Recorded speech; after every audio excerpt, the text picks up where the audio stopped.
وعلى سيدنا وحبيبنا وشافعنا وذخرنا ومولانا Muhammad. Yang berbahagia pada Zid Masjid, tuan-tuan imam, para bilal yang saya sanjungi, saya kagumi, Al-Fadil Ustaz Huda Kasim, dan pelajar-pelajar daripada Ma'had Dakwah wal Irsyad Seliaan daripada Ustaz Al-Fadil Ustaz Huda Kasim. Muslimin muslimat yang dirahmati Allah Subhanahu wa taala, alhamdulillah, syukur pada malam ini seperti mana yang kita tentatifkan, insya-Allah kita akan mengadakan program Maulidur Rasul pada Maulid Nabi sallallahu alaihi wasallam, dan saya tidak ingin mengambil masa yang panjang. Sebagai mukadimah, ingin sedikit membuat hebahan qasidah, kemudian tausiah yang akan disampaikan oleh Fadil Ustaz dan Kasim. Dan selesai kita menunaikan solat Isya, qasidah akan diteruskan lagi, cuma tempatnya akan dipindahkan di luar, di taman taman tengah di Masjid Kota Kemuning, insya-Allah. Jadi saya mohon kepada tuan-tuan muslimin lapangkan masa untuk malam ini, insya-Allah kita sama-sama melantunkan selawat dan salam ke atas Nabi junjungan Muhammad sallallahu alaihi wasallam. Dan yang kita mengalu-alukan kehadiran Al-Fadhil Ustaz Huda Kasim dan juga pelajar-pelajarnya daripada Ma'had Dakwah wal Irsyad. Seperti mana yang tuan-tuan maklum, Al-Fadhil Ustaz Huda Kasim adalah pengkuliah tetap di Masjid Kota Kemuning. Dan selebihnya tuan-tuan bolehlah cari sumber-sumber, antaranya di Radio IKIM pada setiap malam Rabu sana, jaga Ustaz, insya-Allah. Ya, yang membuat kupasan tandai Ustaz memang ahli di dalam tafsir Al-Quran, insya-Allah. Mudah-mudahan memberi manfaat kepada kita semua. Jadi sekadar itu kita akan memulakan majlis, dan saya menjemput Ustaz Huda Kasim untuk berada di depan, insya-Allah. Tuan-tuan yang ingin mengikut qasidah pada malam ini boleh rujuk di dalam grup Telegram masjid, insya-Allah. Sekian, wabillahi taufiq, hidayah, salam. Bismillah. A'udzu billahi as-sami'il 'alim minasy syaithanir rajim. Bismillahirrahmanirrahim. Assalamualaikum warahmatullahi wabarakatuh.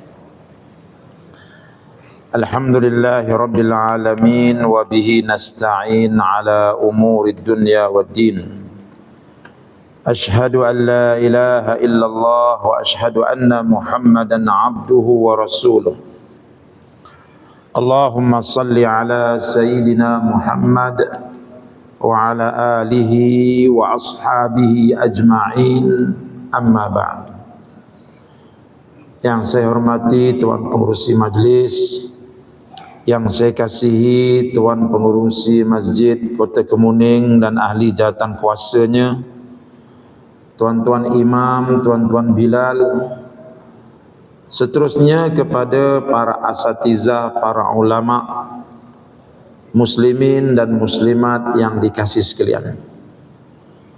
Pertama sekali, sebelum kita pergi jauh, sama-sama kita panjatkan rasa penuh kesyukuran kita kepada Allah Subhanahu wa taala, kerana pada malam ini alhamdulillah kita dapat sama-sama melangkahkan kaki ke rumah Allah untuk sama-sama kita menyempurnakan lagi pengabdian diri kita kepada Allah Subhanahu wa taala dengan kita sujud rukuk kepada Allah. Dan sekarang ini kita melaksanakan lagi penyempurnaan pengabdian diri kita kepada Allah dengan kita menurut titah perintah Allah untuk menuntut ilmu. Kerana menuntut ilmu, menambahkan ilmu pengetahuan sebahagian daripada perintah Allah. Mudah-mudahan apa yang kita lakukan ini akan menjadi sesuatu yang dapat memberatkan timbangan amal kebaikan kita.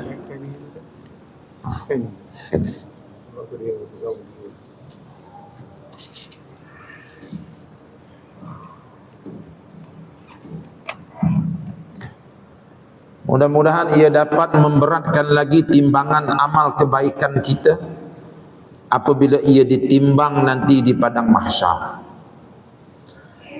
Tuan-tuan yang saya kasih sekalian, perjumpaan kita pada malam ini ialah untuk menyatakan cinta dan kasih sayangnya kita kepada Allah. Kerana Allah Ta'ala ini telah mengutuskan kepada kita seorang Rasul yang sangat hebat kepribadiannya. Kita bukan saja mengimani Rasul ini, yakni Muhammad sallallahu alaihi wasallam sebagai Rasul yang diutus oleh Allah, tetapi kita mengkagumi kepribadian beliau.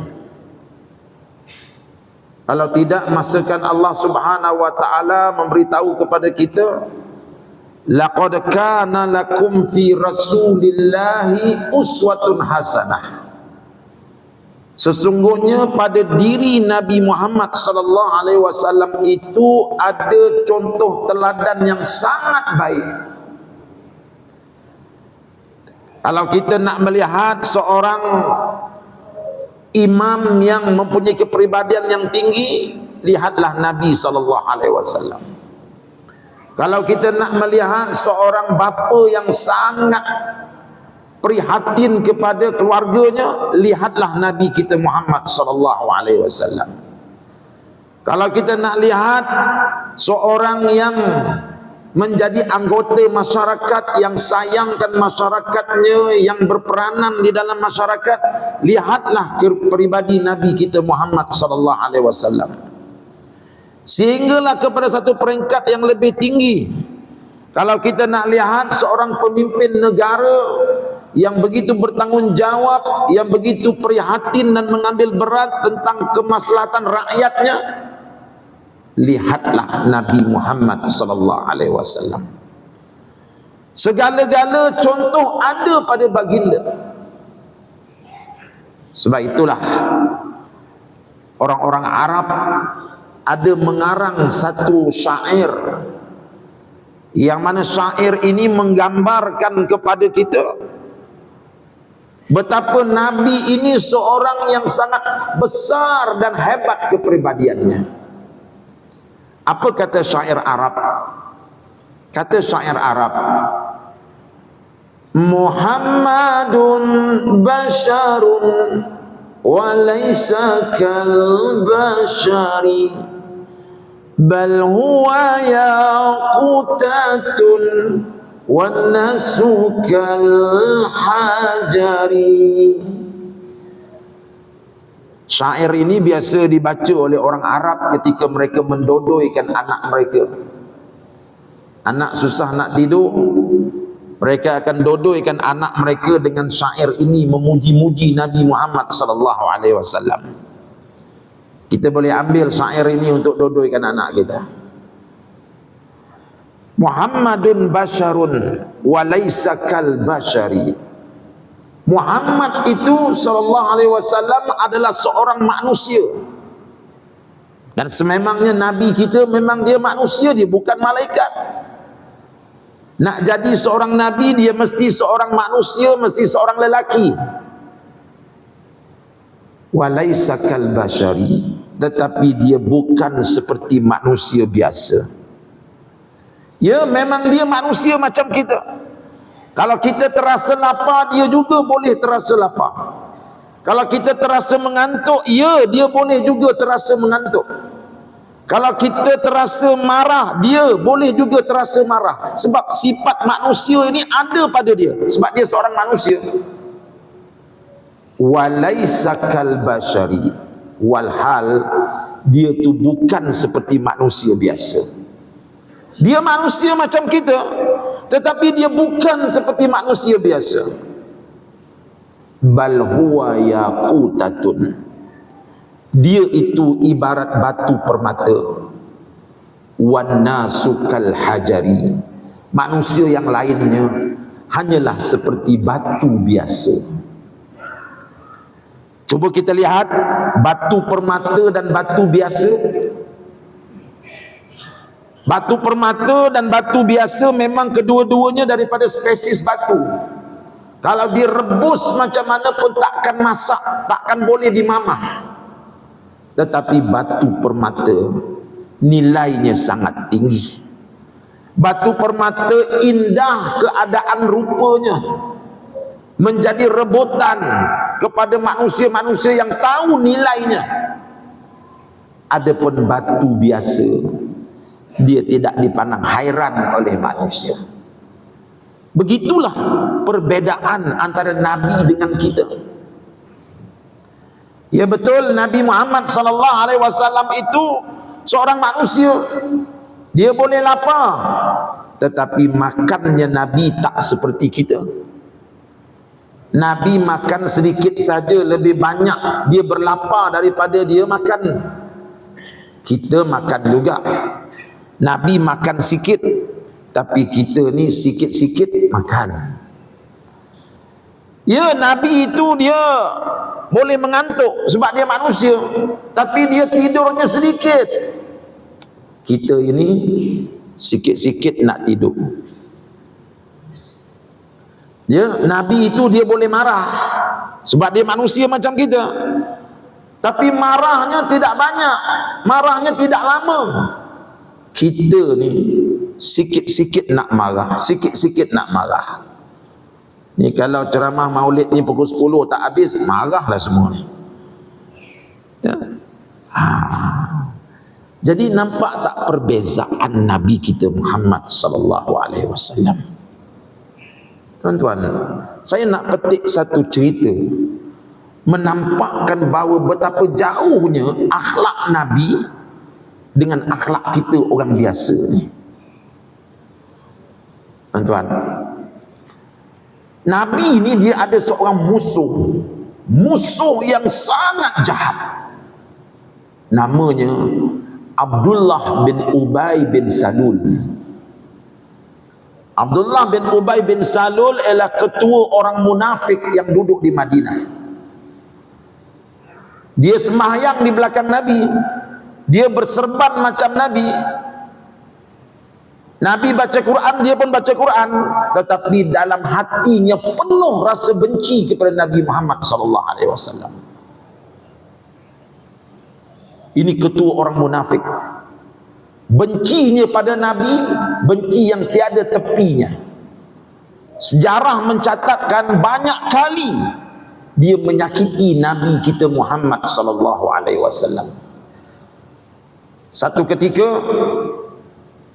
balik daripada peperangan Tabuk, Nabi kita ni dia dulu duduk di Mekah, lalu berhijrah ke Madinah, maka dia ialah orang Mekah yang duduk di Madinah, namanya orang Muhajirin.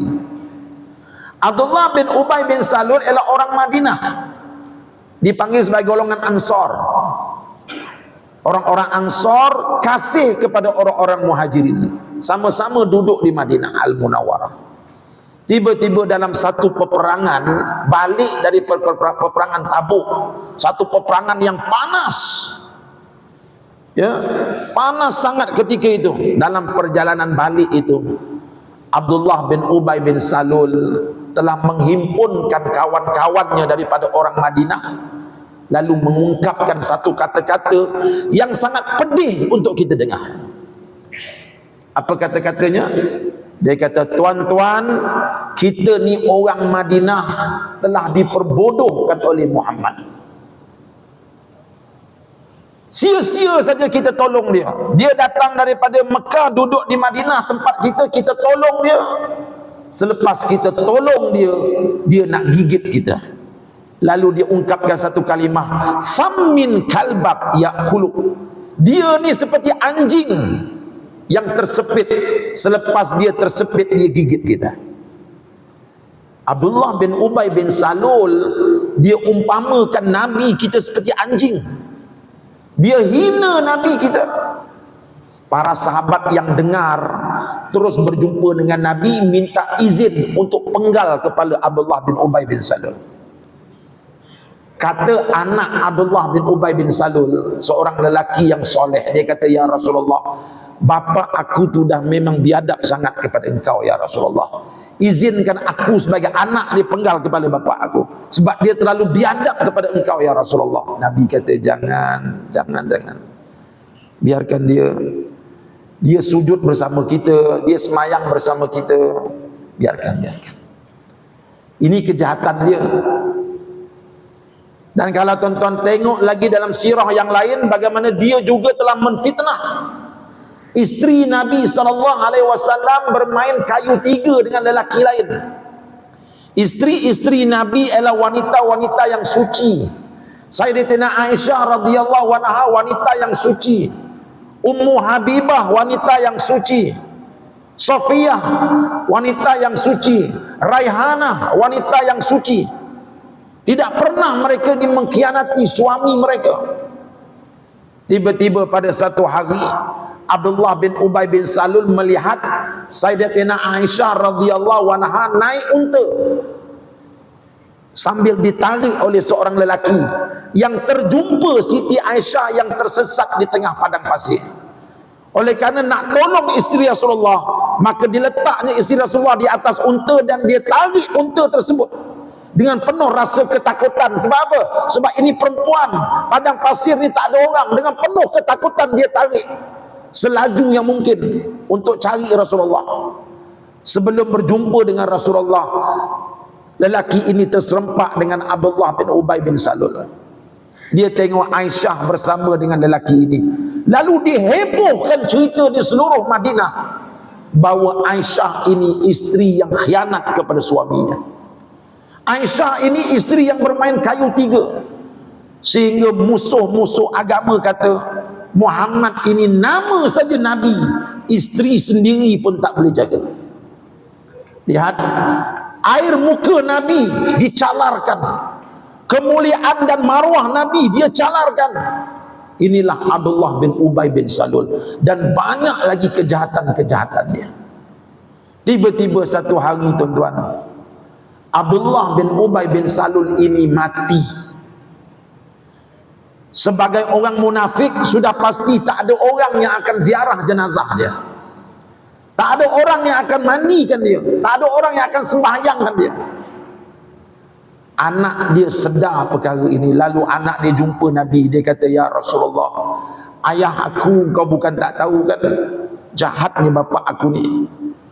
Aku nak minta engkau dua permintaan ya Rasulullah. Apa dia? Pertama sekali, boleh tak lepas mandikan jenazah ayah aku ni, jubah yang kau pakai ni jadi kain kapan dia? Boleh tak ya Rasulullah? Ya, artinya ya Rasulullah, maafkanlah ayah aku, muliakanlah dia ya Rasulullah. Walaupun di waktu dia hidup dia menghina engkau, dia mencaci engkau, dia menyusahkan engkau, maafkan ayah aku ya Rasulullah. Dan sebagai tanda engkau memaafkan dia, boleh tak jubah yang engkau pakai ini menjadi kain kapan bapa aku? Macam mana tuan-tuan? Orang yang pernah menyakiti Nabi, tergamakkan Nabi nak maafkan dia? Nabi yang hebat ini seorang yang sangat pemaaf. Dia kata, baiklah, jubah ini akan jadi kain kapan bapa kamu. Artinya Nabi maafkan dia. Dan selepas dimandikan saya akan datang semayangkan jenazah dia. Berita ini sampai kepada Sayyidina Umar radhiyallahu anhu. Sayyidina Umar berkata, ya Rasulullah, orang yang mati ini ketua munafik, ini orang yang menyusahkan Islam, ini orang yang telah menconteng arang ke muka engkau ya Rasulullah. Tak payah kita nak semayangkan dia. Nabi kata, Umar, dia juga berhak untuk disemayangkan Umar. Ya Rasulullah, ini orang jahat ya Rasulullah. Lalu Sayyidina Umar membacakan sepotong ayat Al-Quran untuk mengingatkan Nabi bahawa kita sebagai orang Islam tak dibenarkan meminta ampun bagi pihak orang yang munafik seperti ini. Lalu Umar membaca sepotong ayat dalam surah, membacakan sepotong ayat dalam Al-Quranul Karim dalam surah Taubah ayat yang ke-80.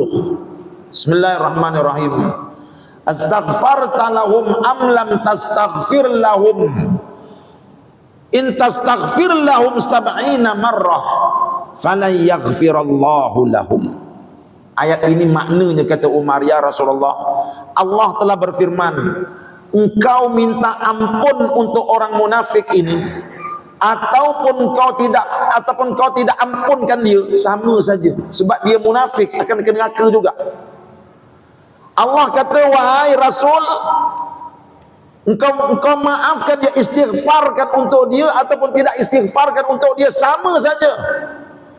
Umar kata, ya Rasulullah, engkau faham tak ayat ini? Kata Rasulullah SAW, ya Umar, ya saya faham. Ayat ini memberi pilihan kepada saya, sama ada nak istighfar untuk dia ataupun tidak. Sebab ayat ini berbunyi, sama ada engkau istighfar untuk dia ataupun tidak. Aku memilih untuk beristighfar bagi pihak dia. Umar sambung lagi, ya Rasulullah, Allah kata kalau engkau beristighfar untuk dia 70 kali pun Allah takkan ampunkan dosa dia. Kata Rasulullah, ya Umar, Allah kata 70 kali, aku akan beristighfar untuk dia lebih daripada 70 kali. Lihat kemuliaan hati seorang Nabi. Lalu dia sembahyangkan jenazah. Nabi sembahyangkan sendiri jenazah ketua orang munafik yang sudah banyak menyusahkan diri Nabi SAW. Nabi memaafkan dia. Apakah kita pada hari ini yang mengaku menjadi umat Muhammad SAW memiliki sifat kemaafan seperti ini? Berapa banyak bapa ataupun ibu yang tak sudi lagi nak maafkan anak dia? Banyak dalam masyarakat kita. Kamu jangan balik lagi ke rumah ini, kamu bukan anak aku. Dia menutup pintu kemaafan kepada anaknya. Berapa banyak kita berkawan dengan teman kita, tiba-tiba teman kita buat silap, ya, berdarah hati kita, lalu kita berkata, setakat ini saja kita berkawan, saya left group, tak nak dah bersilaturahim. Padahal kesalahan itu mungkin boleh dibincang dan dimaafkan. Dan lebih teruk lagi dalam masyarakat Melayu kita, apabila berlaku perbalahan, tak boleh nak balas secara terang-terangan, maka akan dibalas dengan cara yang halus, dengan menggunakan sihir. Berapa banyak kita lihat di tempat-tempat ruqyah, beratus orang minta diruqyahkan. Sebab apa? Sebab disihir. Mengapa? Berlaku perbalahan. Kita tengok hari ini berapa banyak kadang-kadang anak saman bapa di mahkamah, bapa saman anak di mahkamah. Seolah-olah sudah tidak ada lagi kemaafan dalam masyarakat kita. Sedangkan Nabi yang kita imani ini telah menunjukkan kepada kita satu teladan yang sangat baik, yaitu memaafkan kesalahan teman-teman kita. Sebesar mana pun kesalahan dia, maafkan dia, kata Nabi. Jadi itulah kita nampak betapa jauhnya akhlak kita dengan akhlak Nabi. Namun begitu, kita akan terus memperkatakan akhlak Nabi.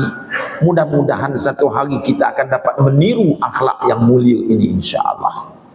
Jadi sementara tuan-tuan nak memahamkan apa yang saya sebutkan tadi, kita dengar satu qasidah daripada anak-anak daripada Mahat Hafiz.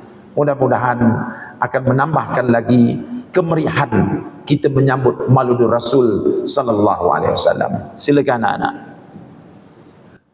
Assalamualaikum warahmatullahi wabarakatuh. Allahumma salli wa sallim wa barik alaihi wa ala alihi. Ya Rabbi salli ala Muhammad, ya Rabbi salli alaihi wa sallim. Ya Rabbi salli ala Muhammad, ya Rabbi salli alaihi wa sallim. Ya Rabbi salli ala Muhammad, ya Rabbi ballighul wasilah. Ya Rabbi salli ala Muhammad, ya Rabbi يا رب صل على محمد يا رب خصه بالفضيلة يا رب صل على محمد يا رب صل عليه وسلم يا رب صل على محمد يا رب صل عليه وسلم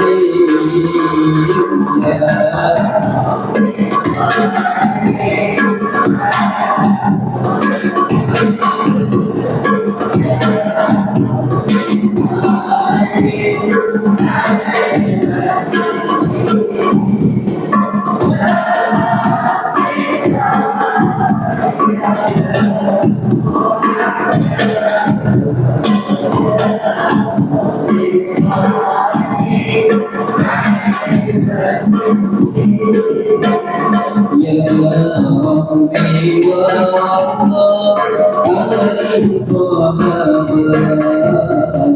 يا ربي وارضى عن السلالة يا ربي وارضى عن المشاهير يا ربي فارحم ولينا يا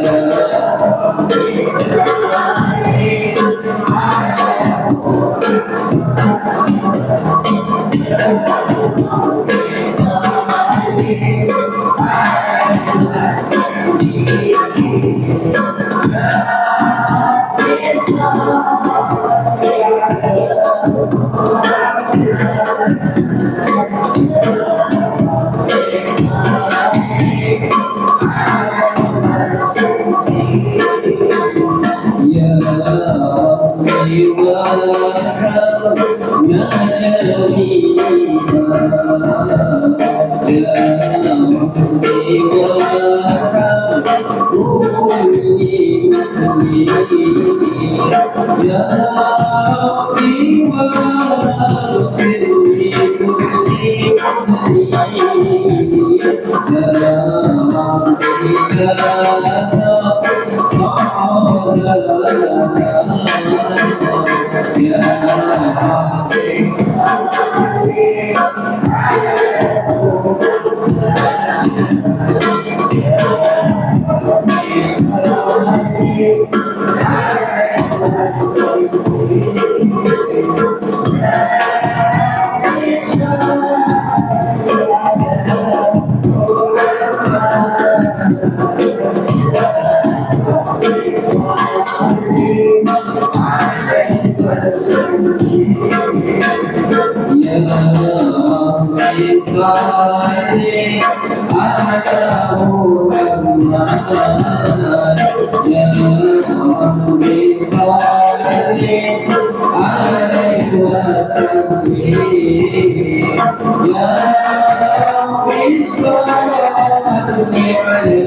اللهم صل وسلم وبارك عليه وعلى آله.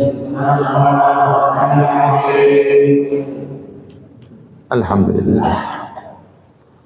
Kita sambung bicara kita. Tuan-tuan yang saya kasih sekalian, kita ni perlu ke tidak kepada kehadiran Nabi kita Muhammad sallallahu alaihi wasallam? Sebelum Nabi dilahirkan, keadaan dunia ini memang keadaannya sangat cacah berbah. Kerosakan yang berlaku di atas muka bumi sebelum Nabi sallallahu alaihi wasallam datang, kerosakan yang tiada tepinya. Dari segi beribadah, ketika itu manusia ramai yang sujud kepada batu-batu yang tak bernyawa. Bukan mereka tidak cerdik, mereka itu orang yang pintar bersajak, orang yang pintar membaca syair, orang yang pintar bercakap Arab dengan bahasa yang hebat. Tetapi kepintaran akal mereka itu tidak mampu menunjuk mereka untuk mencari dan menyembah Tuhan yang esa. Akhir sekali mereka sujud kepada batu. Begitu hinanya mereka. Kalau kita tengok pula di kota Mekah itu, kerosakan akhlak yang berlaku, bukan saja kerosakan akhlak berlaku pada orang lelaki, hatta kepada orang perempuan pun ketika itu akhlaknya sangat rosak. Kata syair, kalau kamu nak tengok, nak membangunkan satu masyarakat, bangunkanlah wanitanya, maka masyarakat itu akan membangun. Maknanya, kalau wanita dalam masyarakat itu sudah rosak akhlaknya, maka masyarakat itu merupakan masyarakat yang menanti untuk pecah dan hancur. Begitulah masyarakat Arab ketika itu. Saya ambil satu contoh. Wanita-wanita kaya, hartawan-hartawan wanita yang ada di kota Mekah itu, mereka tidak mau berkahwin.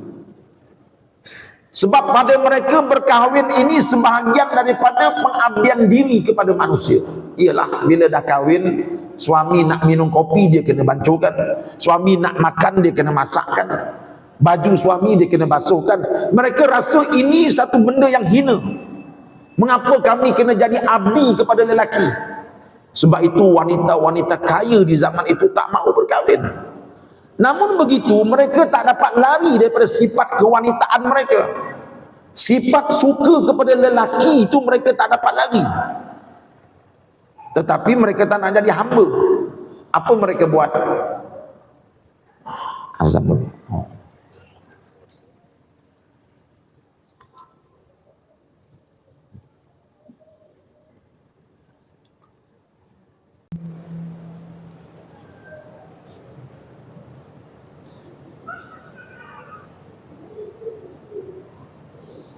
Allahu Akbar.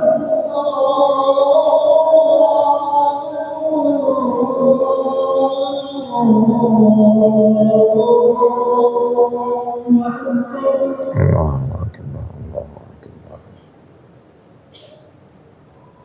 Allahu Akbar.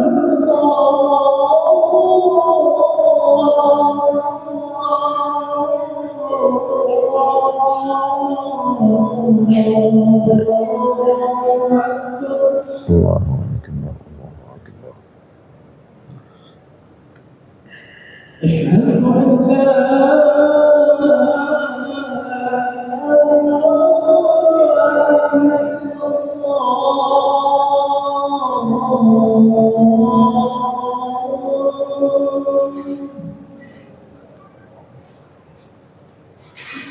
أشهد أن لا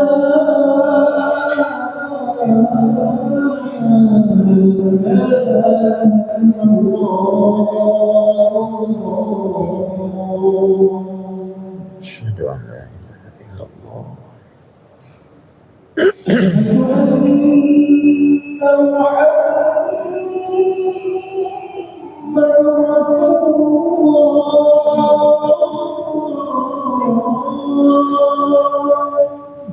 أشهد أن محمدا رسول الله.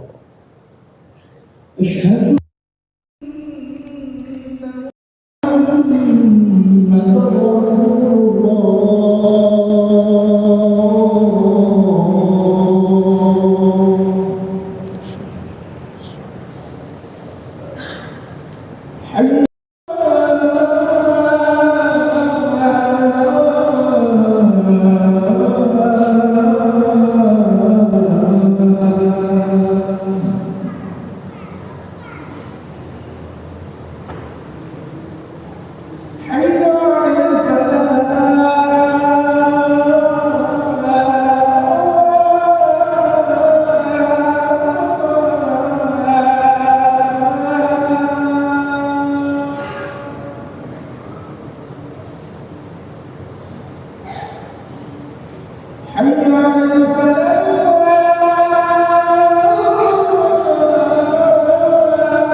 Allahu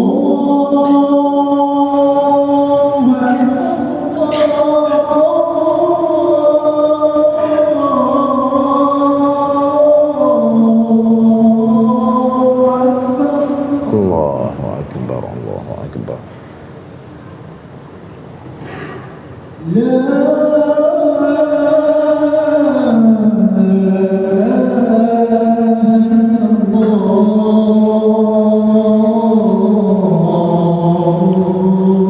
La ilaha illallah Muhammadur Rasulullah. Allahumma rabb hadhihi ad-da'wati at-tammah was-salatu al-qa'imati Muhammadan wasilatu.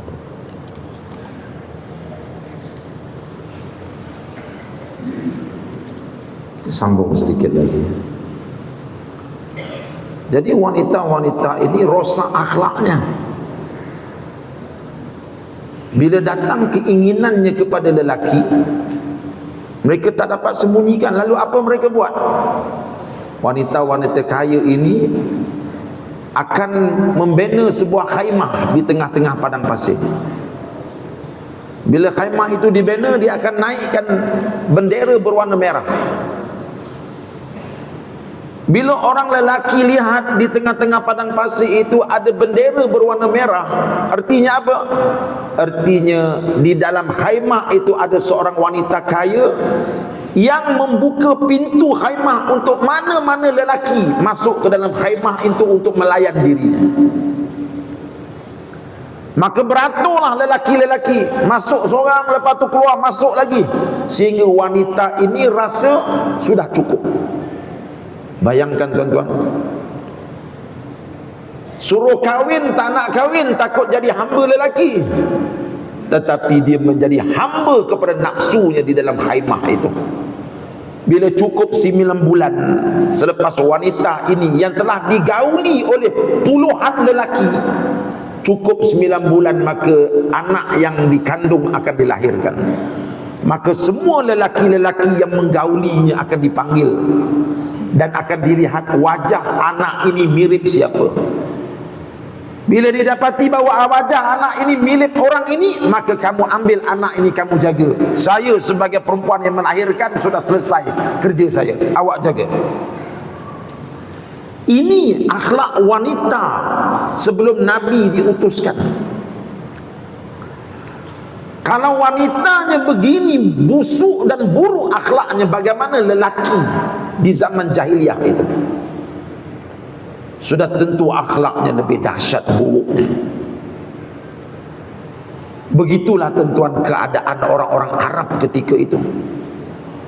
Karena itulah ramai di kalangan orang-orang Arab ketika itu tuan-tuan, oleh kerana sudah bosan dengan suasana jahiliyah di kota Mekah itu, ramai di kalangan mereka yang akhir sekali lari meninggalkan kota Mekah, pergi ke Rom, lalu menganut ajaran-ajaran Nasara.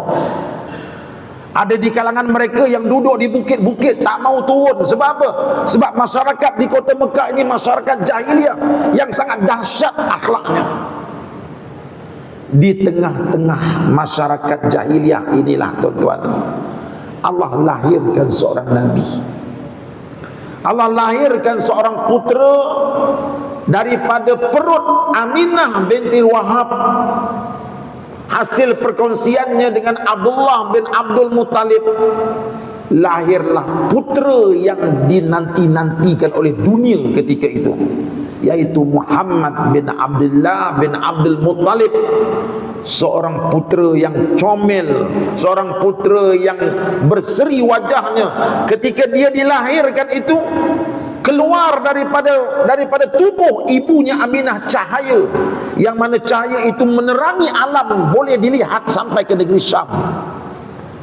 Jarak antara Mekah ke Syam ialah jaraknya seperti jarak kita sampai ke Kemboja. Jauh, bukan dekat. Tetapi sewaktu bayi yang mulia ini keluar daripada jasad ibunya Aminah, keluar bersama-sama dengan bayi ini cahaya yang menerangi alam.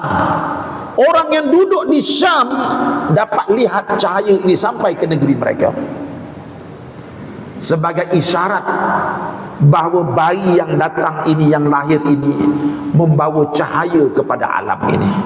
Ya, memang benar. Bayi ini akhirnya menjadi seorang rasul, membawa pelita menerangi alam yang gelap gulita ini. Sebelum adanya Nabi ini, manusia hidup berbunuh-bunuhan. Manusia hidup dalam keadaan yang begitu jelek. Datang Nabi ini membawa ajaran, memberi pelita kepada mereka. Ketika bayi ini lahir, api-api di negeri Parsi yang dijadikan sebagai Tuhan yang disembah. Ya, orang-orang di Parsi, di Iran, di Irak ketika itu, mereka menyembah api. Api itulah yang mereka katakan Tuhan. Bila putera ini lahir keluar daripada jasad ibunya, api di negeri Parsi tiba-tiba padam. Ini sebagai isyarat bahawa bayi ini akan lahir, dan kelahirannya akan memadamkan seluruh ajaran-ajaran sesat yang ada di atas muka bumi Allah Ta'ala ini.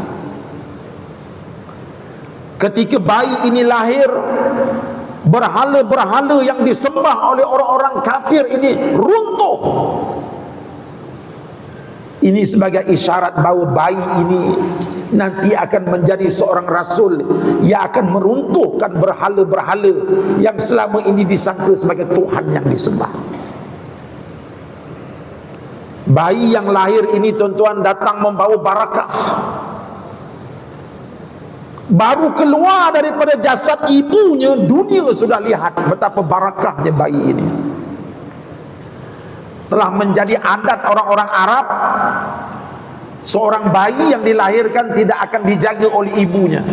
Lebih-lebih lagi kalau ibunya itu duduk di bandar. Kenapa? Karena duduk di bandar ini penguasaan bahasa Arabnya tidak sekuat duduk di kampung. Kalau duduk di bandar, anak ini mungkin akan lebih manja. Mereka tak mau lihat bayi ini manja. Mereka nak bayi ini seorang yang hebat tubuh jasad badannya. Lalu orang Arab akan menghantar anak ini duduk di desa yang jauh di padang pasir. Termasuklah Nabi kita Muhammad sallallahu alaihi wasallam. Ketika bayi ini masih kecil, si ibu Aminah binti Wahab nak menghantar anaknya supaya dipelihara oleh mana-mana wanita yang duduk di kampung di padang pasir untuk menyusukan anaknya.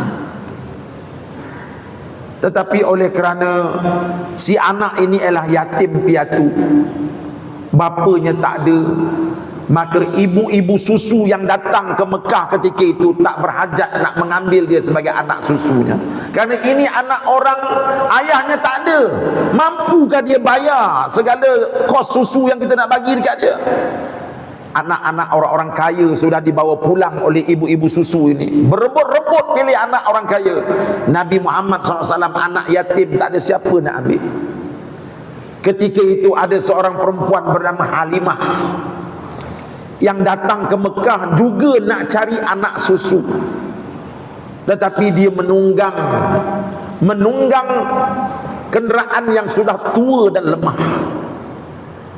Keledainya kurus, lemah, tak berdaya berjalan. Sebab itu dia lambat sampai ke tempat itu. Sampai anak-anak orang kaya semuanya telah diambil oleh ibu-ibu susu. Yang tinggal hanyalah si anak yatim yang tidak ada bapa ini, yang tak ada orang nak ambil dia menjadi anak susu.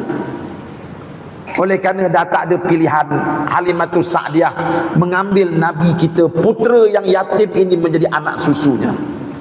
Lalu dibawa pulang ke kampungnya. Dalam perjalanan pulang ke kampung, keldai yang selama ini berjalan dengan lemah longlai tiba-tiba menjadi gagah. Kenapa? Karena di atas keldai ini naik seorang kekasih Allah, naik seorang baby yang akan menjadi nabi, penghulu kepada segala nabi. Keldai ini tiba-tiba menjadi gagah, berjalan dengan begitu cepat. Bila sampai di perkampungan Halimatus Sa'diyah, beliau memiliki kambing-kambing yang sakit, kambing-kambing yang kurus, yang tak mampu lagi nak mengeluarkan susu. Bila Nabi Muhammad SAW duduk di rumah Halimatus Sa'diyah, kambing-kambing yang sebelum ini tak boleh nak keluarkan susu, tiba-tiba susu mereka menjadi gemuk. Diperah daripada susu kambing ini tidak habis-habis. Inilah barakah yang dibawa oleh seorang putera bernama Muhammad bin Abdullah. Belum lagi dia menjadi seorang rasul, kehadirannya sudah dapat memberikan barakah kepada manusia. Karena itu tuan-tuan yang dihormati sekalian, tidak rugi kalau kita ini menjadi orang yang sayang kepada Nabi ini. Tidak rugi kalau kita ini menjadi pembela kepada Nabi ini. Karena apa? Karena Nabi ini sebelum dia menjadi rasul, dia sudah membawa kebaikan kepada dunia ini. Apatah lagi bila dia diangkat menjadi rasul, pastilah beribu-ribu kebaikan dia curahkan kepada kita. Kebaikan yang Nabi bawa kepada kita ini terlalu banyak, tuan-tuan. Terlalu banyak. Pada malam ini saya nak bawa 1-2 sahaja. Tapi sebelum kita bawa ajaran Nabi kita Muhammad sallallahu alaihi wasallam, apa kata kita dengar satu lagi dengan qasidah. Mudah-mudahan dapat memeriahkan lagi suasana Maulid Rasul kita pada malam ini. Silakan adik-adik. Allahumma salli wa sallim wa barik alaihi wa ala alihi Assalamualaikum alaikum. Salatullah salamullah ala taha rasulillah. Salatullah salamullah ala yasin habibillah. Salatullah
Tuan-tuan yang saya kasih sekalian, saya nak bacakan satu hadis Nabi SAW.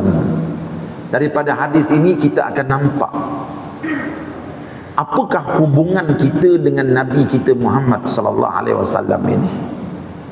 Karena kalau kita tak sedar hubungan kita dengan dia, Itu yang menyebabkan kadang-kadang kita tak hairan dengan Nabi yang mulia ini.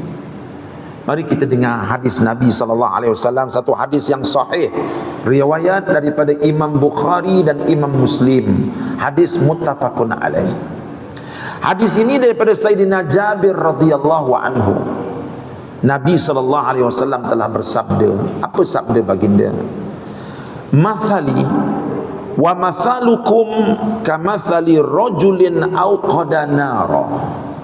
Nabi kata, perumpamaan aku dengan kamu semua samalah seperti ceritanya seorang lelaki yang berada di padang pasir di malam yang gelap gulita, lalu dia nyalakan satu unggun api yang besar. Ya, di padang pasir ini gelap, banyak ularnya, banyak binatang-binatang berbisanya. Maka lelaki ini, kata Nabi, dia nyalakan unggun api yang besar. Bila unggun api ni besar, apinya menjulang-julang ke langit, faja'alal janadibu wal farasu yaqa'na fiha wa huwa yadhubbuhunna anha. Bila api ini membesar, maka haiwan-haiwan, kelikatu-kelikatu melihat cantiknya api ini. Ialah mereka berada di padang pasir yang luas, tiba-tiba tertengah-tengah padang pasir itu orang nyalakan unggun api. Maka kelikatu-kelikatu, segala serangga-serangga terbang ramai-ramai nak pergi ke api tersebut. Sebab apa? Sebab mereka lihat api ini cantik, warnanya oranye, warnanya kemerah-merahan, menjulang ke langit, cantik api ini.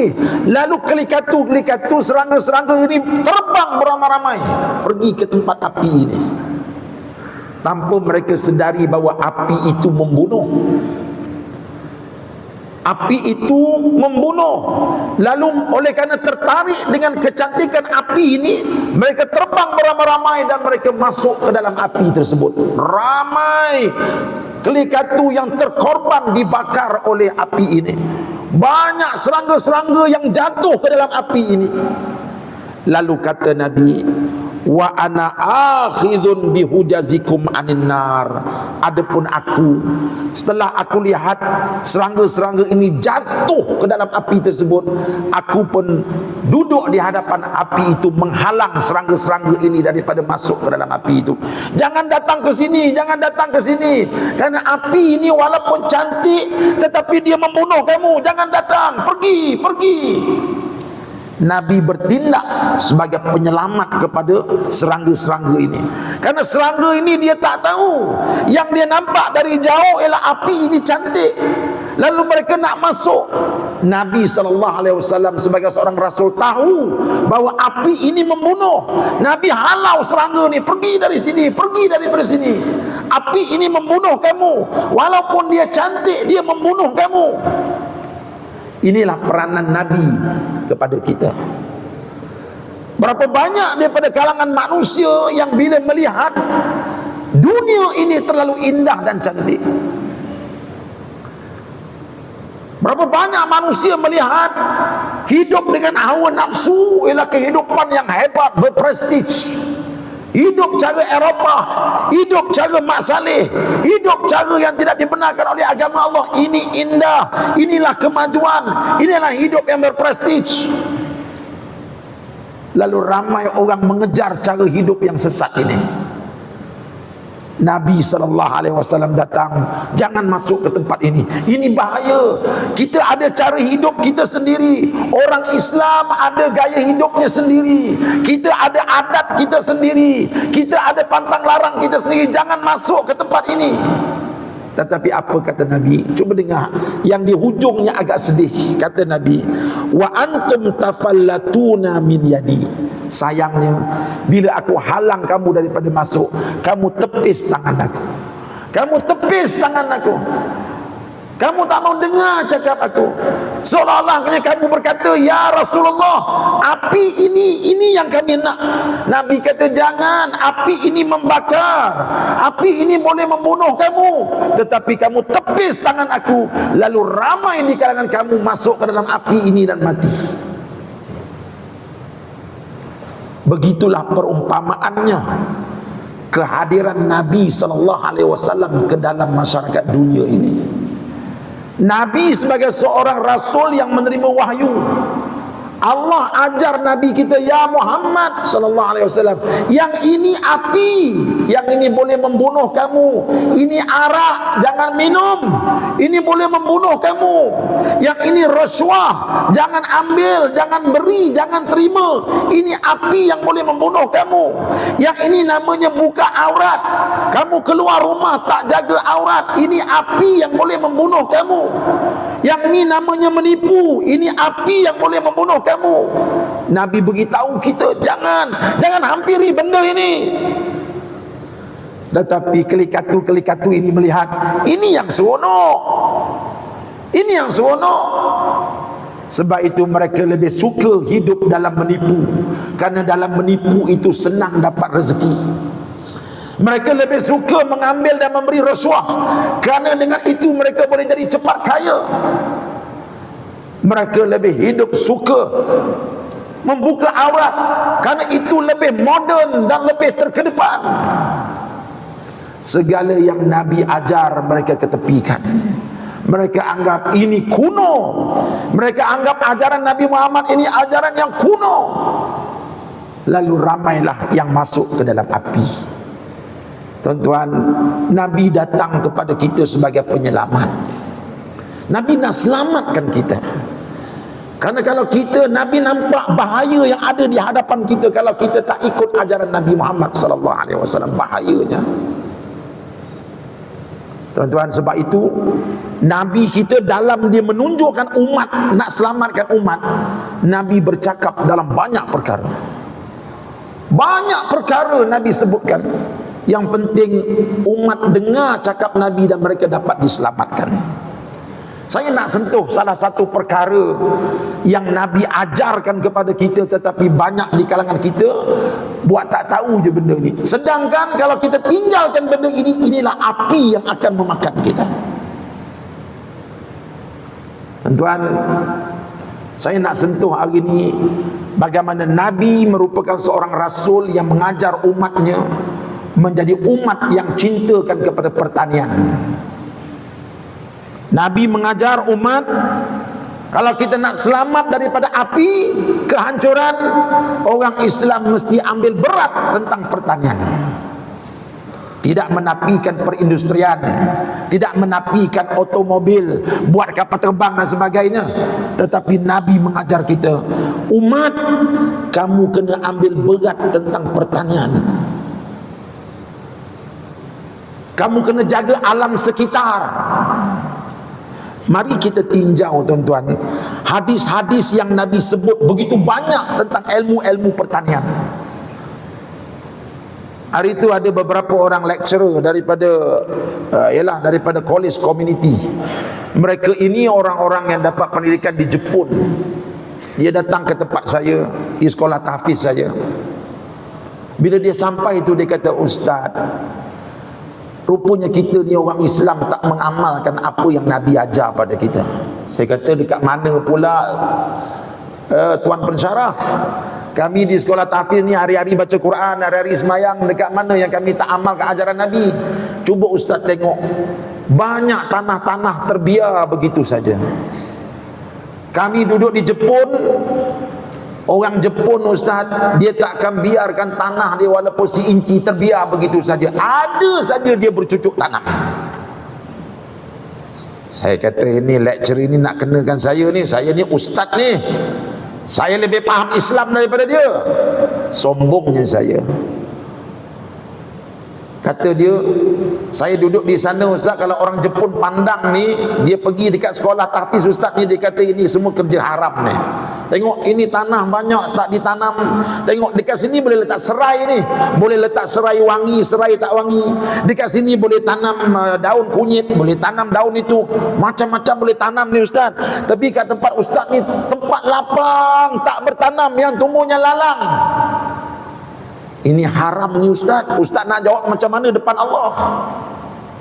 Saya pun kata, ya Allah, selama ini kita ingat kita telah mengamalkan Islam. Rupa-rupanya dalam pengurusan tanah pun kita sudah jauh daripada Islam.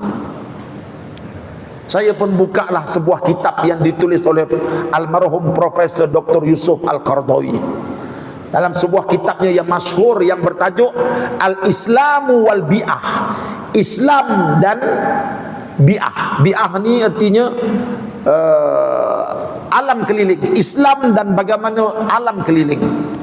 Tuan-tuan, rupanya Nabi SAW banyak bercerita kepada kita tentang masalah pertanian ini. Mari kita dengar salah satu daripada hadisnya. Kata Nabi, in qamatis sa'ah, jika berlakunya kiamat, wa fi yadi ahadikum fasilah, sedangkan ada di tangan kamu ketika itu benih, fa in istata'a alla taquma hatta yaghrisaha falyaghrisha. Nabi kata, ketika bumi ini sedang bergoyang, kiamat nak berlaku, andai kata di tangan kamu ada biji benih, semailah benih itu walaupun kiamat akan berlaku sebentar lagi. Makna apa hadis ni? Nabi menggalakkan kita supaya menyemai benih-benih, berbakti kepada tanah. Tidak rugi Nabi mengajar kita kalau kita berbakti kepada tanah. Tuan-tuan, ketika kiamat dah berlaku tu, Nabi kata ketika kamu tengok gunung ganang dah berterbangan, bumi sana dah terbuka, bumi sini dah terbuka, air laut sudah menjadi api yang mengejar kamu, kalau ada benih di tangan kamu, sempat kamu semai sekarang, kata Nabi. Padahal ketika itu kiamat nak berlaku, menunjukkan Nabi mengajar kepada kita supaya berbakti kepada tanah. Ada kita ikut benda ni, tuan-tuan? Kita dengar hadis yang lain. Nabi SAW bersabda, ma min muslimin yaghrisu gharsan illa kana ma ukila minhu lahu sadaqah wa ma suriqa minhu lahu sadaqah. Nabi kata apa? Tidak rugi kamu berbakti kepada tanah. Kenapa? Karena tidak ada seorang muslim apabila dia menanam sesuatu tanaman, tiba-tiba tanamannya itu dicuri oleh burung. Ya salah, kita tanam pokok pisang, ya, kita ingat besok nak petik, tiba-tiba datang abang gagak dengan kakak gagak, dia kendurikan pisang kita, tuan-tuan, habis. Nabi kata kamu tak rugi sedikit pun. Sebab apa? Sebab itu sedekah kamu kepada burung gagak itu. Tuan-tuan, hari ni kita boleh tanam apa tu? Bayam Brazil. Cukup mudah untuk ditanam, cocok saja tumbuh bayam Brazil ni. Kita pun tanam. Bila tanam, tuan-tuan, alhamdulillah naik gemuk. Tiba-tiba kita tengok siput, ya Allah, banyaknya dekat bayam Brazil ni. Sebelum kita makan, dia makan dulu. Nabi kata kamu tak rugi. Sebab apa? Itu sedekah kamu kepada siput tadi. Maknanya apa? Maknanya Nabi kata berbakti kepada tanah ini macam mana pun kamu tak rugi. Punya Nabi nak galakkan kita orang Islam ni supaya menguruskan tanah kita, pastikan tanah itu nikmat yang kita gunakan. Sebab itu, tuan-tuan, masa Nabi SAW berhijrah ke Madinah, dia datang ke Madinah nak dirikan sebuah markas dakwah Islam. Dia sampai di Madinah, betul Nabi kita bina sebuah masjid, Masjid Nabawi. Tapi ingat, Nabi bukan saja membina masjid ketika dia sampai di Madinah. Ada satu lagi yang jarang disentuh oleh orang. Apa dia? Nabi berdiri di padang pasir Madinah tu. Dia tengok padang pasir Madinah ni, habis semua padang pasir, tak ada benda yang tumbuh. Nabi kata, mari sini sahabat-sahabat, mari sini. Nabi kata apa? Man ahyal mauta, man ahya ardal mayyit falahu, atau kama qala Nabi, sesiapa yang menghidupkan tanah-tanah yang tidak ditanam apa-apa ni, maka tanah tu jadi milik dia. Sebab itu dalam kitab ekonomi Islam ada bab yang menceritakan tentang menghidupkan tanah yang mati. Nabi kata apa? Wahai para sahabat, kita ni bukan saja disuruh untuk beribadah kepada Allah, perut perlu diisi juga. Dan Nabi tahu bahawa bila Nabi menubuhkan negara Islam di Madinah, Dulu orang-orang di Madinah ni hidup mereka bergantung kepada kafilah perdagangan yang datang bawa barang-barang dagangan daripada luar, jual di negeri mereka. Mereka dapat makan. Nabi tahu kalau Abu Jahal dan Abu Lahab sekat kafilah perdagangan ini daripada masuk ke Madinah, orang di Madinah akan lapar dekat dalam. Bila lapar, mereka akan lawan Islam. Sebab tu Nabi masuk ke Madinah, dia tengok padang pasir banyak, tanah banyak, tapi tak ada apa projek pun dibuat. Nabi panggil para sahabat. Nabi kata apa? Sesiapa di kalangan kamu ambil kayu 4 batang, cacak 4 penjuru, tanah tu jadi milik dia.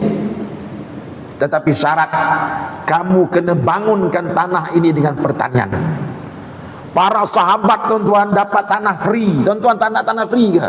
Kalau saya kata kat tuan-tuan, besok tuan-tuan bawa 4 kayu batang mop dekat Bukit Jelutong tu, cacak dekat mana pun jadi tuan-tuan punya. Agaknya tuan-tuan pergi tak besok? Tanah dekat Bukit Jelutong berapa harga dia tuan-tuan? Ya, tak usah Bukit Jelutong lah, kita kata dekat Kelang ni saja, berapa tanah mahal. Para sahabat dapat tawaran, siapa-siapa yang cacak kayu 4 batang, tanah tu dia punya, tapi syarat mesti dibangunkan pertanian. Para sahabat pergi tuan-tuan, besok cacak kayu 4 batang ini saya punya. DO pun keluar geran tanah. Yang ni cacak, ini saya punya. Sekelip mata tanah-tanah di Madinah itu telah dimiliki oleh pemilik-pemiliknya. Nabi kata, dalam masa setahun, kalau kamu tak bangunkan pertanian, kita akan rampas balik. Ini menyebabkan para sahabat bangunkan ladang-ladang mereka. Sekelip mata tuan-tuan, bumi Madinah sudah menjadi hijau. Madinah daripada padang pasir yang kering kontang sudah menjadi negara pertanian. Sudah menjadi negara pertanian. Sehingga tuan-tuan, berjayanya pertanian di negeri Selangor pula. Berjayanya pertanian di negeri Madinah ini tuan-tuan, sehingga Nabi berjaya menjadikan pertanian sebagai senjata dia dalam berperang. Hebat ni tuan-tuan. Cuba tuan-tuan rujuk dalam sirah Nabi ketika bumi Madinah dikepung oleh musuh, iaitu berlaku peperangan Khandak. Peperangan Khandak ni apa dia? Peperangan Khandak ni Yahudi di luar, musyrikin di luar, mereka bergabung beramai-ramai, mereka kepung kota Madinah supaya orang dalam Madinah lapar. Nabi tengok, habislah negeri kita dah kena kepung. Lalu Nabi seorang rasul yang bijak tuan-tuan, bijak. Dia tengok ramai yang kepung ni. Lalu dia beritahu sahabat dia, cuba cari mana-mana kabilah yang suka berniaga. Yang kepung kita ni siapa yang suka berniaga? Dia dapat maklumat ada kabilah Bani Khuza'ah. Khuza'ah ni tuan-tuan, dia ialah kabilah yang menyertai Abu Jahal dan Abu Lahab untuk kepung negara Islam Madinah. Tapi mereka ini suka berniaga. Nabi kata, pergi jumpa ketua dia, kita buat perbincangan rahsia malam ini. Lalu bahagian risikan tentera pergi jumpa dengan ketua Khuza'ah yang sedang mengepung bumi Madinah. Lalu malam tu dia ajak bermusyawarah. Nabi kata kat dia, mengapa kamu sanggup kepung kami orang Madinah ni? Mereka kata, Abu Sufyan kata kalau Madinah ini jatuh ke tangan mereka, 6 bulan punya hasil korma mereka akan serahkan kepada kami. 6 bulan punya hasil kurma akan diserahkan kepada kami. Kami dapat duit, sebab tu kami kepung. Nabi kata, fine. Kalau Abu Sufyan tawarkan kepada kamu 6 bulan punya hasil, aku sebagai ketua di Madinah ni, aku tawarkan kepada kamu setahun hasil kurma kamu punya. Syarat, kamu keluar daripada kesatuan Ahzab yang mengepung Madinah ini. Tinggalkan Abu Sufyan, tinggalkan Abu Jahal. Setahun hasil kurma kamu punya. Menunjukkan apa? Nabi menggunakan hasil pertanian dia dijadikan senjata untuk memerangi kelompok Ahzab yang mengepung kota Madinah. Tuan-tuan, nak buat tawaran begitu bukan sedang tuan-tuan. Kalau ladang korma di Madinah itu bukan ladang yang besar. Setahun punya hasil Nabi tawarkan. Ini berlaku.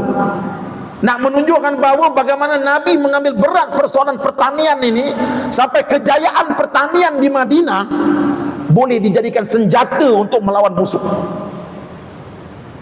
Ketika para sahabat mengairi, membangunkan ladang-ladang, tiba-tiba mereka menghadapi masalah air yang tak cukup.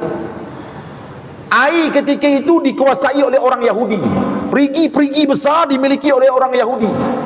Nabi kata, kita beli perigi-perigi ini. Lalu para sahabat pun berinfak. Dengan infak yang ada itu, Nabi telah membeli perigi-perigi yang dimiliki oleh orang-orang Yahudi dengan harga yang mahal. Tapi tak apa, berbaloi. Dan perigi tersebut sampai hari ini masih lagi digunakan di Saudi Arabia.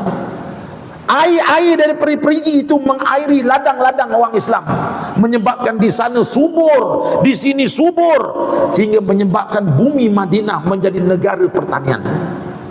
Bila dia jadi negara pertanian, tak ada negara yang berani buli dia. Tuan-tuan, kita dekat negara kita ni, kita ikut ke cara Islam. Kampung saya di Melaka. Saya ingat lagi masa saya kanak-kanak dulu, bila musim tuai padi ni kami balik, duduk di Kuala Lumpur balik. Sebab apa? Sebab bila tuai padi ni tuan-tuan, kita dapat tangkap ikan puyuh dekat dalam sawah tu, dapat tangkap ikan sepat, sambil-sambil kita banting padi, dapat makan padi baru, wangi. Sekarang ini padi tempat saya membanting bersama dengan datuk dan nenek tu sudah bertukar menjadi padang bola. Tuan-tuan pergilah dekat mana-mana kampung, sawah padi dulu sudah jadi padang bola. Anak-anak muda sudah tidak berminat lagi untuk buat padi. Mereka lebih rela kerja dekat kilang, dapat sebulan 1,500 2,000, asalkan boleh pakai motor RX, malam-malam boleh jalan. Yang penting smart, yang penting cantik, sambil-sambil pegang telefon Apple dan rokok di sebelah kanan. Tanah kita di kampung terbiar begitu saja.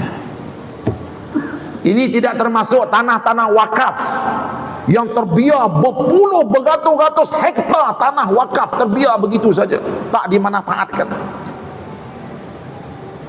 Sedangkan ajaran Islam yang Nabi ajar kita ambil berat tentang pertanian. Akhir sekali tuan-tuan lihat, pertanian kita bergantung kepada negara-negara yang bukan Islam. Bila kita makan, kita pun terpaksa bergantung kepada orang yang bukan Islam. Bila mereka sekat makanan ini, apa jadi pada kita?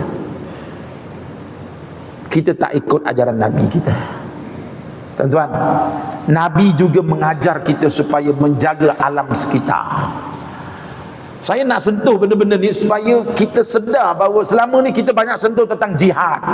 Jihad fisabilillah, jihad itu. Kita nak sentuh yang ini. Tuan-tuan, satu hari ada seorang ulama Azhar pergi ke persidangan di Eropah menjaga alam sekitar. Tiba-tiba ada seorang Eropian tanya, dia kata, dalam Islam ada ke ajaran Nabi kamu supaya menjaga alam sekitar ini, menjaga haiwan-haiwan daripada pupus? Macam tempat kita lah, ikan apa tu yang sekarang ni tak boleh dipancing tu, ikan apa, ikan kelah. Ikan kelah dah tak boleh dipancing lah, kecuali di Sabah dan di Sarawak saja boleh pancing sebab sana kelah banyak, tapi dekat Semenanjung dah tak boleh lah. Adakah itu ajaran Islam? Ya. Nabi mengajar kita supaya menjaga haiwan-haiwan ini jangan sampai pupus, seperti dinosaur pupus. Mari kita tengok, adakah hadisnya? Ada tuan-tuan. Mari kita tengok. Kata Nabi, tengok ni. Daripada Abdullah bin Abi Mughaffal, Nabi berkata, laula anna kilabal ummati minal umami la amartu biqatliha kulliha. Kalaulah tidak kerana mengenangkan anjing-anjing itu sebahagian daripada haiwan yang berzikir kepada Allah, aku akan suruh kamu bunuh semua anjing. Anjing ni dia berzikir juga pada Allah. Nabi kata, kalau tidak mengenangkan anjing itu berzikir kepada Allah, aku akan suruh kamu bunuh semuanya. Tetapi Nabi kata, faqtulu minha kulla aswadin bahimin. Tetapi kalau kamu nak bunuh anjing, bunuhlah anjing hitam yang liar serta bahaya, itu saja. Yang lain jangan bunuh. Hadis ini menunjukkan apa? Nabi suruh kita menjaga haiwan-haiwan ini, walaupun anjing itu najis mughalladhah, tetapi ia perlu dijaga. Kalau anjing perlu dijaga sampai jangan pupus spesiesnya, apatah lagi binatang-binatang halal yang lain. Pernah seorang Nabi bertamu di rumah seorang sahabat. Sahabat tu bawa parang nak sembelih kambing. Nabi kata, ke mana? Saya nak sembelih kambing ya Rasulullah, sebab Rasulullah datang nak jamu. Nabi kata, iyyaka wal halub. Jangan sembelih kambing yang sedang menyusukan anaknya. Please, kalau nak sembelih kambing yang lain. Sebab apa Nabi tak bagi sembelih kambing yang sedang menyusukan anaknya? Sebab Nabi tahu nilai protein yang ada dalam susu tersebut. Kalau anak kambing tu minum susu laktogen, agaknya apa jadi agaknya tuan-tuan? Kalau dia minum susu laktogen lah tuan-tuan, kambing-kambing ni apa jadi? Nabi kata jangan, biarkan kambing ini minum susu mak dia. Kalau nak sembelih kambing-kambing yang lain. Kita hari ni orang perempuan takut nak menyusukan anak. Akhir sekali laktogen lah pilihan kita. Dah tak jadi anak ibu, akhir sekali jadi anak lembu semua. Lihat tuan-tuan, Nabi tak bagi sembelih kambing yang sedang menyusukan anaknya. Bicara kita makin panas tuan-tuan, tetapi masa sangat mencemburui kita. Saya tahu tuan-tuan nak dengar lagi, dan saya pun banyak lagi nak disampaikan, tetapi biarlah berpada-pada ceramah kita. Karena Nabi SAW salah satu sunnah dia, bila dia berceramah, dia takkan berceramah sampai orang jemu mendengarnya. Tengah-tengah sedap berceramah tu, sekian saja, Assalamualaikum katanya. Para sahabat kata, ya Rasulullah, kita sambung minggu depan. Sebab itu kalau tuan-tuan nak dengar lagi ceramah saya, datanglah ke masjid ini. Saya ada mengajar kitab tafsir 1 bulan 2 kali. Hari Selasa ya, Selasa minggu kedua dan minggu keempat. Kita boleh bersama. Dan kalau tuan-tuan nak dengar lagi, setiap minggu saya ada di Radio Aikim, hari Rabu malam Khamis pukul 9 malam dalam rancangan Ibrah daripada kisah-kisah Al-Quranul Karim.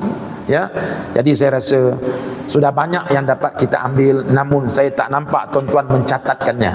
Ini juga satu sunnah yang kita dah tinggalkan. Masing-masing melopong dengar, tak ada yang nak mencatatnya. Ya, sedangkan Nabi pesan kepada kita apa dia? Apa pesan Nabi? Idza marartum biriyadil jannati, ya, apabila kamu lalu di taman-taman surga, fartaha, maka ambillah hak kamu sebanyak-banyaknya. Artinya majlis ilmu ni majlis taman surga, banyak maklumat yang disampaikan. Nabi kata sepatutnya kamu catatlah. Kerana unta yang liar itu, untuk selepas kita dapat tangkap dia, kita kena ikat dia dengan tali. Ilmu lebih liar daripada unta yang liar. Kalau kita tak ikat dia dengan pensil dan pen, sekelip mata dia akan hilang. Percayalah, apa yang saya sampaikan ini, dia boleh bertahan lebih kurang 14 jam je. Lepas 14 jam dia akan bercampur itu dan ini. Ya, saya cerita Nabi kata jangan sembelih kambing yang bersusu. Kita mula cerita Ustaz Uda kata Nabi suruh sembelih kambing yang bersusu supaya dapat makan daging dan susunya sekali. Dah habis tuan. Sebab apa? Sebab masing-masing tak ikut sunnah Nabi, tak mencatat apa yang disampaikan. Namun begitu, ini bukanlah teguran, ini hanyalah sindiran sahaja. Supaya lain kali kita beringat. Ya. Jadi seronok kan tuan-tuan, kita dapat dengar sunnah Nabi, sirah Nabi. Sebenarnya yakinilah bahawa sirah Nabi ini kalau kita pelajari, kita akan jatuh cinta kepada Nabi ini. Hari ini mengapa orang tak sayang Nabi? Sebab dia tak tahu sirah Nabi. Dia tahu sirah Ronaldo lebih daripada sirah Nabi. Ronaldo makan coklat dengan apa? Ronaldo makan coklat dengan jagung. Dia tahu. Ronaldo makan coklat dengan jagung, dia boleh cerita. Nabi kita makan coklat dengan apa? Tak tahulah Ustaz, Nabi mana makan coklat. Kita tak ambil berat tentang Nabi kita. Ya. Akhir sekali, sayang Nabi tak? Sayang. Macam mana kamu sayang? Yalah, orang kata sayang, saya sayanglah. Padahal kita buta tentang sirah Nabi kita Muhammad sallallahu alaihi wasallam. Jadi saya nak kempen ibu-ibu yang ada dekat sini, marilah kita ajar anak-anak kita supaya kenal cerita-cerita Nabi Muhammad sallallahu alaihi wasallam. Oleh itu, cuti yang ada ini dengan duit gaji yang tak habis-habis itu, apalah salahnya kalau kita wujudkan satu perpustakaan kecil di rumah kita, satu rak yang penuh dengan buku-buku sirah Nabi Muhammad sallallahu alaihi wasallam, ya, supaya paling tidak anak-anak kita ni tak adalah main game saja, ada masa dia akan tarik buku untuk baca, tapi mak ayahnya kena tunjukkan teladan terlebih dahulu. Kalau mak ayahnya asyik main TikTok saja tuan-tuan, mustahil anaknya akan baca kitab sirah. Tetapi kalau mak ayahnya mula berjinak dengan buku, sang ayah baca buku sirah waktu nak tidur sampai dia tertidur dengan buku sirahnya, maka anak-anak akan tengok ayah aku ni sayang Rasulullah, maka dia juga akan meniru perangai ayahnya. Tapi itulah, hari ni kita ni tuan-tuan, wajah kita bercahaya di malam hari, betul tak? Bercahaya dengan sebab apa? Bercahaya dengan cahaya telefon di malam hari. Tutup lampu bilik, kita main telefon. Akhir sekali, inilah yang terjadi kepada kita semua. Jadi marilah sama-sama kita ubah sikap ini menjadi orang yang suka membaca sirah-sirah Nabi, supaya kita kenal Nabi kita yang agung ini. Ceramah saya setakat ini sudah pun berakhir. InsyaAllah kita sambung lain kali. Tapi kita tutup kita punya majlis ni tuan-tuan dengan dengar satu lagi qasidah, dan bila berakhir qasidah ini artinya berakhirlah ceramah saya. Dan saya mohon ampunan maaf daripada tuan-tuan andai kata ada terkasar bahasa, andai kata ada terpanjang dan sebagainya. Itu saja. Aku qauli hadza wa astaghfirullahal azim li wa lakum. Assalamualaikum warahmatullahi wabarakatuh. Silakan adik-adik lagu terakhir. Allahumma salli wa sallim wa barik alaihi wa ala alihi. Subhanallah walhamdulillah wa la ilaha illallah. Subhanallah walhamdulillah wa la ilaha illallah.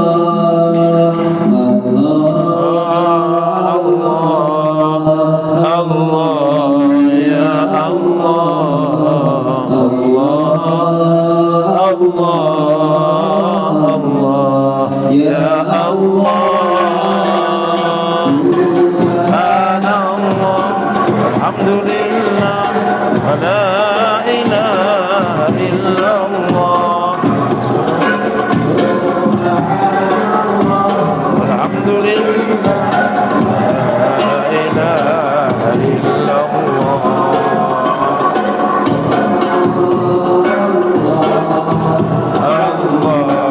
ya Allah, Allah ya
Allah.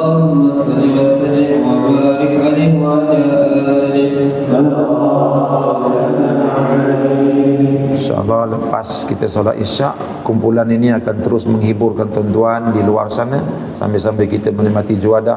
nikmatilah juadah hidangan telinga, halwa telinga daripada kumpulan nasyid daripada Mahat Dakwah wal Irsyad. Kalau tuan-tuan nak jemput mereka ke majlis perkahwinan boleh, nak jemput mereka ke majlis akikah pun boleh.